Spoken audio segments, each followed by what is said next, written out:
Hello दोस्तों, आज हम बात करने जा रहे हैं स्टेट बैंक ऑफ इंडिया के बारे में। अगर आपको स्टेट बैंक ऑफ इंडिया की तरफ से बार बार नोटिस आ रहा है केवाईसी अपडेट करवाने के लिए, या फिर हो सकता है दोस्तों आपका अकाउंट फ्रीज कर दिया गया हो, या फिर ये भी हो सकता है कि आप अपने अकाउंट को ऑपरेट ही नहीं कर पा रहे हो, क्योंकि आप सभी को पता होना चाहिए कि आरबीआई ने एक नया रूल जारी किया है जिसके बाद बोल दिया गया है कि सभी बैंकों को अपने ग्राहकों से केवाईसी लेना कंपलसरी है, अन्यथा आप उनके अकाउंट को सीधा फ्रीज कर सकते हैं।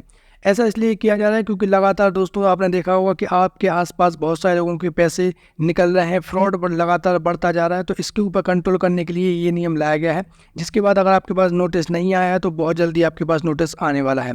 तो आप अपनी केवाईसी को कैसे कंप्लीट करवा सकते हैं दोस्तों, आज हम जानेंगे इसी मैटर के बारे में फुल ऑफ इन्फॉर्मेशन। तो आपका स्वागत है मेरे नए चैनल बैंक को जाने में। यहाँ पे मिलेगा आपको फुल बैंकिंग सॉल्यूशन। तो स्टेट बैंक ऑफ इंडिया में केवाईसी करने के लिए आपको सबसे पहले बैंक जाना है और वहाँ से केवाईसी का फॉर्म को प्राप्त कर लेना है। अगर आप बैंक नहीं जाना चाहते हैं तो डिस्क्रिप्शन में मैं लिंक दे दूंगा, वहाँ से आप अपनी पीडीएफ को डाउनलोड करके प्रिंट आउट निकलवा के उसको भर के आप बैंक में जमा करा सकते हैं। इससे आपका समय भी बचेगा और बैंक जाने में आपका समय बर्बाद नहीं होगा, या सीधा प्रिंट आउट निकाल के एक ही बार आपको बैंक जाना पड़ेगा, वो भी सीधा केवाईसी के लिए। तो यहाँ पे दोस्तों सबसे पहले आपको केवाईसी करने के लिए इस फॉर्म को भरने की जरूरत होती है। तो इस फॉर्म को बहुत ही ध्यान से भरना है, आपको गलत नहीं करना है कुछ भी, क्योंकि गलत करेंगे तो दिक्कत आपको ही होगी।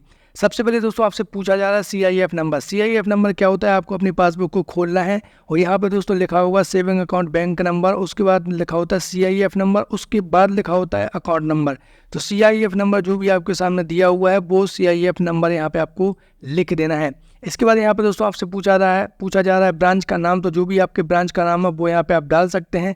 मैं यहाँ पे मैं डाल रहा हूँ जो भी हमारी ब्रांच का नाम है, तो वो यहाँ पे मैं लिख देता हूँ। तो यहाँ पे मेरी ब्रांच का नाम हो गया करौद, तो मैंने यहाँ पे करौद लिख दिया।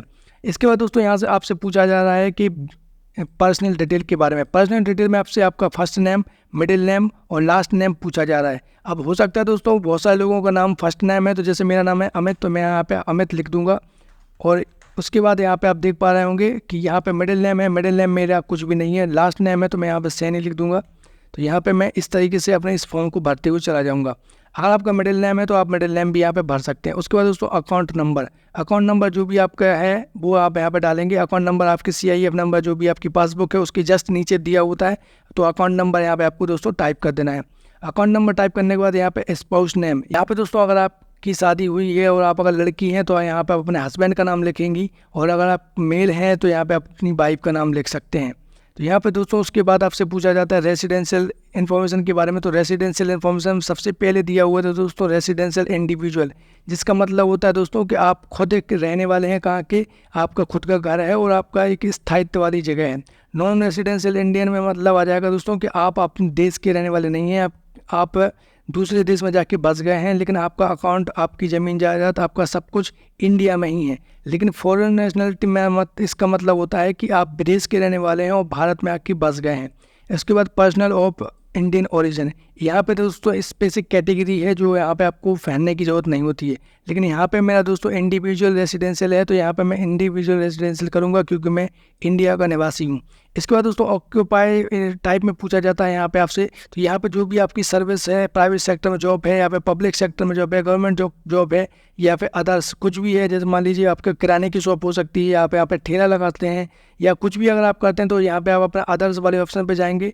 अगर आप किसी लेडी का फॉर्म भर रहे हैं, लेडी की किसी भी केवाईसी कर रहे हैं, तो यहाँ पे हाउस वाइफ के ऊपर दोस्तों टिक कर देंगे। जो भी यहाँ पे आप भरना चाहते हैं वो यहाँ पे आप टिक कर सकते हैं। उसके बाद दोस्तों यहाँ पे आपकी कैटेगरी है, यहाँ पे आपको कुछ भी नहीं करना है। एनुअल टर्नओवर यहाँ पे आपसे पूछा जाता है, तो इसको आप भरें या नहीं भरें कोई भी दिक्कत नहीं है। आप यहाँ पे आपकी जो भी आय नॉर्मल है वो यहाँ पे आप दर्शा सकते हैं। उसके बाद दोस्तों आइडेंटिफिकेशन इन्फॉर्मेशन आपके बारे में पूछा जाती है। तो यहाँ पे दोस्तों सबसे पहले मैंडेटरी बोला गया है कि पैन कार्ड तो आपको लगाना ही है। अगर आपके पास पैन कार्ड नहीं है तो आप यहाँ पे केवाईसी नहीं कर पाएंगे। यहाँ पे दोस्तों आपको अपने पैन कार्ड का नंबर लिख देना है जो भी आपके पैन कार्ड हो।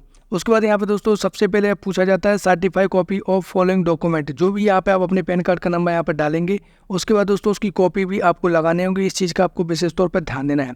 उसके बाद दोस्तों यहाँ पे आपसे पूछा जा रहा है। इसके बाद दोस्तों दूसरा नंबर वाला पॉइंट है आपके सामने आइडेंटिफिकेशन इन्फॉर्मेशन के बारे में। तो आपकी जो भी आइडेंटिफिकेशन यानी पैन कार्ड के बारे में बोल रहा है, तो यहाँ पे आपको पैन कार्ड का नंबर को यहाँ पे टाइप कर देना है इस जगह पे। इसके बाद दोस्तों सर्टिफाइड कॉपी, यहाँ पे अगला पॉइंट जो यहाँ पे दिया गया है कि जो भी आप यहाँ पे डॉक्यूमेंट है वो यहाँ पे आपको अटैच करने हैं, कोई भी एक डॉक्यूमेंट। तो यहाँ पे आपको जो भी आपके पास हो, पासपोर्ट हो, वोटर आई डी कार्ड हो, पैन कार्ड हो, ड्राइविंग लाइसेंस हो, या फिर नरेगा जॉब कार्ड हो। तो यहाँ पे दोस्तों मेरे पास पैन कार्ड है, तो पैन कार्ड का नंबर यहाँ पे आपको टाइप भी करना है, यानी लिखना भी है। और उसके बाद दोस्तों यहाँ पे आधार कार्ड का नंबर भी यहाँ पे आपको लिखना है, और उसकी कॉपी भी आपको लगानी होगी KYC करते समय जब आप बैंक में जमा करेंगे। उसके बाद दोस्तों करंट एड्रेस प्रूफ के लिए भी आपसे पूछा जाता है, जो भी आप अपना एड्रेस प्रूफ डॉक्यूमेंट लगाने वाले हैं तो वो यहाँ पे आप बता देंगे कि क्या लगाने वाले हैं। तो यहाँ पे आप पासपोर्ट लगा सकते हैं एड्रेस प्रूफ के लिए, वोटर ID कार्ड लगा सकते हैं। पैन कार्ड में दोस्तों एड्रेस नहीं होता है तो उसको हम क्रॉस कर देंगे। ड्राइविंग लाइसेंस में एड्रेस होता है, वो भी यहाँ पे हम लिख सकते हैं। तो मान लीजिए यहाँ पे हम क्या टाइप कर रहे हैं, हमारे पास एड्रेस प्रूफ के लिए क्या है, हमारे पास है दोस्तों ड्राइविंग लाइसेंस। तो यहाँ पे ड्राइविंग लाइसेंस मैं टिक कर दूंगा, और जो भी ड्राइविंग लाइसेंस का नंबर हो वो यहाँ पे मैं फिल कर दूंगा। उसके बाद दोस्तों यहाँ पे आपको दोस्तों अगला ऑप्शन यहाँ पे दिया गया है, I submit my Aadhaar number and voluntary given my consent, यानी कि जो भी आधार कार्ड नंबर है और अपनी इन्फॉर्मेशन है वो आपके साथ शेयर करने के लिए प्रतिपक्ष हूँ। तो यहाँ पे जस्ट मैं इसको पे क्लिक करूँगा, और आधार कार्ड का नंबर जो भी यहाँ पे आपको टाइप करने के लिए बोला गया है वो यहाँ पे हम दोस्तों टाइप कर देंगे। इसके बाद दोस्तों 3.1 में आपको बोला जाता है करस्पॉन्डिंग एड्रेस के लिए। तो यहाँ पे आपने एड्रेस प्रूफ में क्या लगाया था, ड्राइविंग लाइसेंस। तो ड्राइविंग लाइसेंस पे जो भी एड्रेस यहाँ पे लिखा होगा वो यहाँ पे आप टाइप कर देंगे।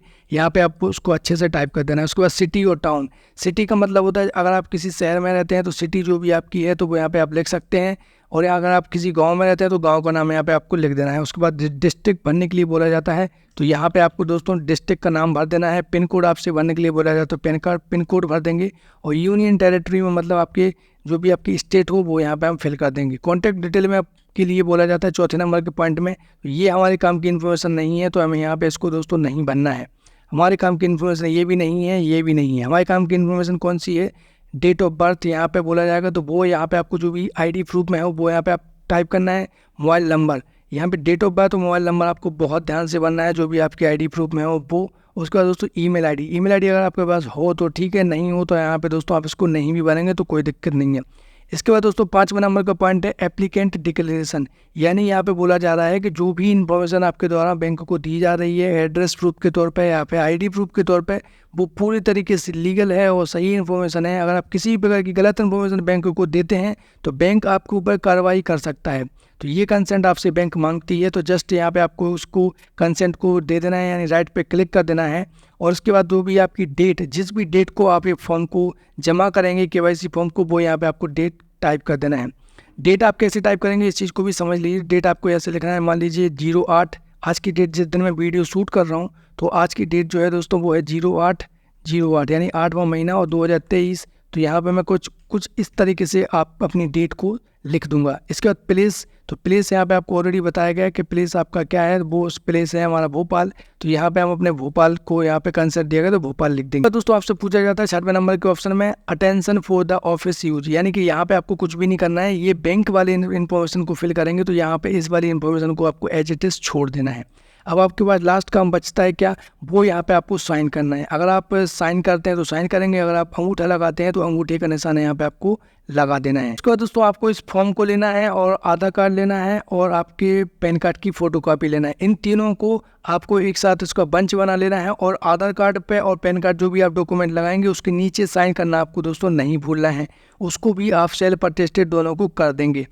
सेल्फ अटेस्टेड करने के बाद दोस्तों अब आप अपने बैंक को विजिट करेंगे। बैंक में जाने के बाद इस फॉर्म को आपको दे देना है, और दोस्तों उसके बाद दोस्तों KYC को 24 से 48 घंटे में अपडेट कर दिया जाएगा और आपका काम यहाँ पे खत्म हो जाता है। आपका अकाउंट जो है वो अनफ्रीज कर दिया जाएगा। उसके बाद आप अपनी बैंकिंग सर्विसेज का लाभ ले सकते हैं। तो इस तरीके से आपको फॉर्म को भरना है दोस्तों। अगर आपको किसी प्रकार की समस्या आ रही है जो आपको समझ में नहीं आई हो, अगर आप जानना चाहते हैं तो आप हमें कमेंट बॉक्स में कमेंट कीजिएगा। हम आपको आपके सारे सवालों का जवाब दोस्तों दे देंगे ताकि आपको परेशानी ना हो। मिलते हैं अगली वीडियो में एक नई जानकारी के साथ। अगर आपको वीडियो पसंद आई हो तो चैनल को सब्सक्राइब करना, वीडियो को लाइक करना ना भूलें। जय हिंद दोस्तों।